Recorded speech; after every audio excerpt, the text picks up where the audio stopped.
Magpapalit naman ako ng genuine gear cable sa TBS King. Tips and tutorials. Unang gagawin natin mga idol, tatanggalin lang muna natin itong mga nut dito sa cable. At dito ay gagamit tayo ng 10 at 12 na open. At pag natanggal mo na yung mga nut, dilipat naman tayo. Dito naman sa takip, tatanggalin na natin yung dalawang screw para matanggal natin yung takip. At dito naman sa gear pulley mga idol, tatanggalin natin yung kanyang pin para matanggal natin yung pulley sa kanyang handlebar. Ikwatin mo lang na yung star screw para matanggal. Ito pala yung pin ng pulley. Hatakin na natin yung mga gear cable para madugtungan na natin. Next naman, tanggalin yung nut ng pulley, pati na rin yung nut ng mga cable. Dito pala sa pulley mga idol, gagamit yung 13 na socket at 10 at 12 naman na open para dito sa kanyang gear cable. Tanggalin na natin yung mga nut. Dito pala natin ito makikita sa may kanan bahagi ng ating gulong. Tanggalin mo lang yung gulong pag nagkakabit ka ng gear cable, tapos itagilid mo ng konti yung TBS mo.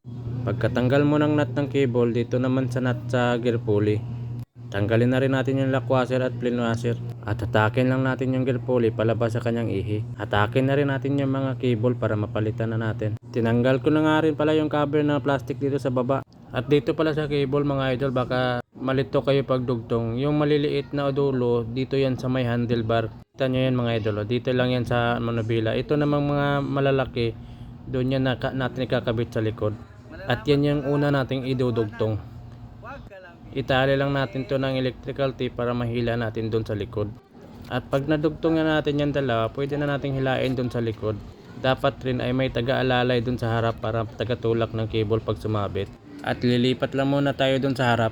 Lilipat lang natin yung cable sa kanyang pulley. Dapat nakaposisyon siya ng ganyan mga idol. Yan kasi yung neutral niya bago natin ipasok yung kanyang pin. Kapag lalagay naman ng pin idol, ipasok lang natin to sa butas hanggang siya tumagos siya sa ilalim.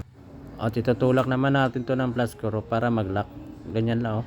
At babalik naman tayo dito sa likod mga idol. Ang posisyon pala ng gear cable dito sa engine mga idol, ganito. Dito yung white, dito naman yung black.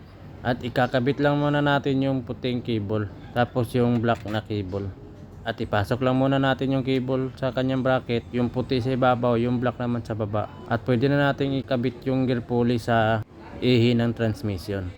At pag naipasok mo na yan, pwede na natin ibalik yung kanyang plain washer at lock washer. At saka higpitan na rin natin yung nut na 13. At higpitan mo na rin yung mga gear cable. Balik naman tayo dito sa harap mga idol. Ganito yung tama adjustment sa kanyang kulay puti na cable. At dito naman sa black cable, hatakin mo lang ito pababa at paangat yung kanyang nut para hindi ka mahirapan sa cambio mo sa reverse. Ganyan lang magkabit ng gear cable mga idol. At kung may mga tanong ka, comment ka lang sa video at magre-reply na lang ako. Paki-follow na rin ako sa Facebook mga idol. Maraming salamat.